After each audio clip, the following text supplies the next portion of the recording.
Kannur Panoor മൂളിയത്തോട് bomb സ്ഫോടനത്തിൽ മരിച്ച ഷെറിന്റെ വീട് സന്ദർശിച്ച് സിപിഐഎം നേതാക്കൾ. പാനൂർ ഏരിയ കമ്മിറ്റി അംഗം സുധീർ കുമാറും പൊയിലൂർ ലോക്കൽ കമ്മിറ്റി അംഗം എ അശോകനുമാണ് മരിച്ച ഷെറിന്റെ വീട്ടിൽ എത്തി കുടുംബാംഗങ്ങളെ കണ്ടത്. ബോംബ് സ്ഫോടന കേസിലെ പ്രതികൾക്ക് പാർട്ടിയുമായി ബന്ധമില്ലെന്ന സിപിഐഎം നേതാക്കളുടെ ആവർത്തിച്ചുള്ള വിശദീകരണത്തിനിടെയായിരുന്നു ഈ സന്ദർശനം. സിപിഐഎം പ്രവർത്തകരെ ആക്രമിച്ച കേസിലെ പ്രതികളാണ് ബോംബ് നിർമ്മിച്ചവർ എന്നും സിപിഐഎം നേതാക്കൾ വിശദീകരിച്ചിരുന്നു. അതേസമയം പാനൂർ ബോംബ് സ്ഫോടന കേസിൽ 2 പേരെ കൂടി കസ്റ്റഡിയിൽ എടുത്തു. അമൽ ബാബു, മിഥുൻ എന്നിവരാണ് കസ്റ്റഡിയിൽ ഉള്ളത്.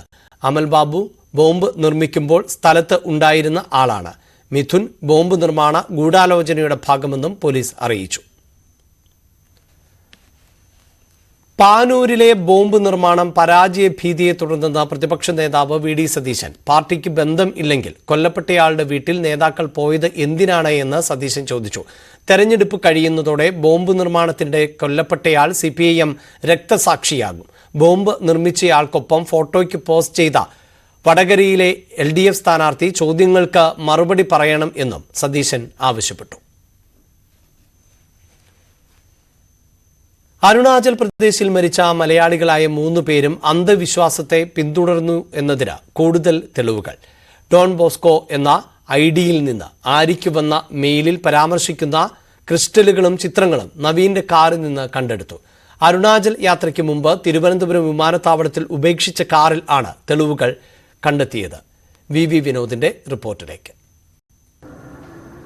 അരുണാചൽ പ്രദേശിൽ ദമ്പതികളെയും വനിതാ സുഹൃത്തിനെയും മരിച്ച നിലയിൽ കണ്ടെത്തിയ സംഭവത്തിൽ കൂടുതൽ തെളിവുകൾ ശേഖരിച്ചാണ് പോലീസ് അന്വേഷണം ഇപ്പോൾ മുന്നോട്ട് പോകുന്നത്. തിരുവനന്തപുരം വിമാനത്താവളത്തിന് സമീപത്ത് നിന്ന് നവീന്റെ കാർ കണ്ടെത്തിയിരുന്നു. ഈ കാറിൽ നിന്ന് അന്യഗ്രഹ ജീവികളുടേതായി സാധാരണ നിലയിൽ പ്രചരിക്കുന്ന തരത്തിലുള്ള ചിത്രവും ക്രിസ്റ്റലുകളും കത്തിയും കണ്ടെത്തിയിരുന്നു. ഡോൺ ബോസ്കോ എന്ന പേരിൽ ആര്യയ്ക്ക് നേരത്തെ വന്ന മെയിലുകളിൽ ഇതേ കാര്യങ്ങളെക്കുറിച്ച് സൂചിപ്പിച്ചിരുന്നു. അതുകൊണ്ട് തന്നെ ഈ ഡോൺ ബോസ്കോ എന്ന മെയിൽ ID അത് സൃഷ്ടിച്ചത് നവീൻ തന്നെയാകുമോ എന്ന സംശയം കൂടുതൽ ബലപ്പെടുകയാണ്. ആര്യയെ ഈ ബ്ലാക്ക് മാജിക്കിലേക്ക് വലിച്ച് അടുപ്പിക്കുന്നതിന് വേണ്ടി നവീൻ തന്ത്രപൂർവ്വം ചില നീക്കങ്ങൾ നടത്തിയെന്ന സംശയം കൂടി ബലപ്പെടുന്നു. ആദ്യം ഭാര്യ ദേവിയെ ഇതിലേക്ക് ആകർഷിക്കുന്നു, പിന്നീട് ദേവിയുടെ സുഹൃത്തായ ആര്യയെയും ഇതിലേക്ക് കൊണ്ടുവരുന്നു എന്ന തരത്തിലുള്ള സംശയമാണ് ബലപ്പെടുന്നത്. ഈ മൃതദേഹങ്ങൾ കണ്ടെത്തുമ്പോൾ ആര്യയുടെ ശരീരത്തിൽ ആഭരണങ്ങൾ ഉണ്ടായിരുന്നില്ല. ആര്യ വീട്ടിൽ നിന്ന് പോകുമ്പോൾ സ്വർണ്ണാഭരണങ്ങൾ ഉണ്ടായിരുന്നു. യാത്രാമധ്യേ ഈ ആഭരണങ്ങൾ വിറ്റു എന്നാണ് കണക്കാക്കുന്നത്. അങ്ങനെയെങ്കിൽ ഇവർക്ക് സാമ്പത്തികമായ പ്രശ്നങ്ങൾ കൂടി ഉണ്ടായിരുന്നു എന്ന ഒരു നിഗമനം കൂടിയുണ്ട്. ഇവരെ ഇതിലേക്ക് കൊണ്ടുപോകുന്നത്, ഇങ്ങനെ ഒരു ബ്ലാക്ക് മാജിക്കിലേക്ക് കൊണ്ടുപോകുന്നത് മറ്റാരെങ്കിലുമാണോ, മറ്റേതെങ്കിലും കൂട്ടായ്മയുണ്ടോ, അരുണാചൽ പ്രദേശിലെ ഏതെങ്കിലും സംഘവുമായി ഇവർക്ക് ബന്ധമുണ്ടോ? ഇത്തരം കാര്യങ്ങളൊക്കെയും ഇപ്പോൾ അന്വേഷണ സംഘം പരിശോധിക്കുന്നുണ്ട്. ഇന്ന് അവലോകന യോഗം ചേർന്ന് നാളെ ഔദ്യോഗികമായി ഇക്കാര്യങ്ങൾ പോലീസ് വിശദീകരിക്കും. VV Vinod, News 18 Thiruvananthapuram.